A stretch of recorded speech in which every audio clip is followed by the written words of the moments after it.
नमस्कार साथियों।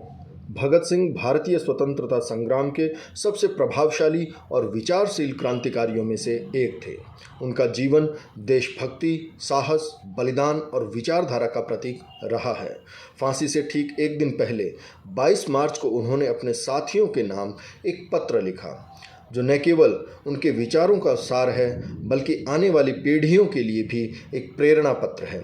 इस पत्र में भगत सिंह ने अपने जीवन, विचारधारा, बलिदान और क्रांति के प्रति अपने अडिग विश्वास को प्रकट किया है।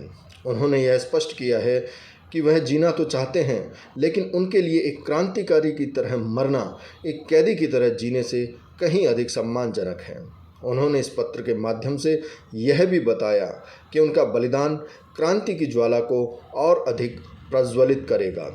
वे लिखते हैं, साथियों, स्वाभाविक है कि जीने की इच्छा मुझ में भी होनी चाहिए। मैं इसे छिपाना नहीं चाहता, लेकिन मैं एक शर्त पर जिंदा रह सकता हूँ कि मैं कैद होकर या पागल बनकर जीना नहीं चाहता। मेरा नाम हिंदुस्तानी क्रांति का प्रतीक बन चुका है और क्रांतिकारी दल के आदर्शों और कुर्बानियों ने मुझे बहुत ऊंचा उठा दिया है, इतना ऊंचा कि जीवित रहने की स्थिति में मैं इससे ऊंचा हरगिज़ नहीं हो सकता। आज मेरी कमजोरियां जनता के सामने नहीं हैं। अगर मैं फांसी से बच गया तो वे जाहिर हो जाएंगी और क्रांति का प्रतीक चिन्ह मध्यम पड़ जाएगा या संभवतः मिट ही जाए।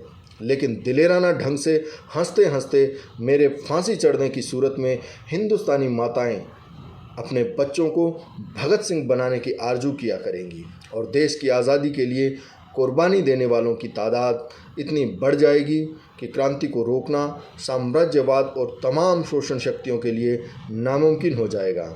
हाँ, एक विचार आज भी मेरे मन में आता है कि देश और मानवता के लिए जो कुछ करने की हसरतें मेरे दिल में थी, उनका 1000वां भाग भी पूरा नहीं कर सका। अगर स्वतंत्र जिंदा रह सकता तब शायद इन्हें पूरा करने का अवसर मिलता और मैं अपनी हसरतें पूरी कर सकता। इसके सिवाय मेरे मन में कभी कोई लालच फांसी से बचे रहने का नहीं आया। मुझसे अधिक सौभाग्यशाली और कौन होगा। आजकल मुझे स्वयं पर बहुत गर्व है। अब तो बड़ी बेताबी से अंतिम परीक्षा का इंतज़ार है।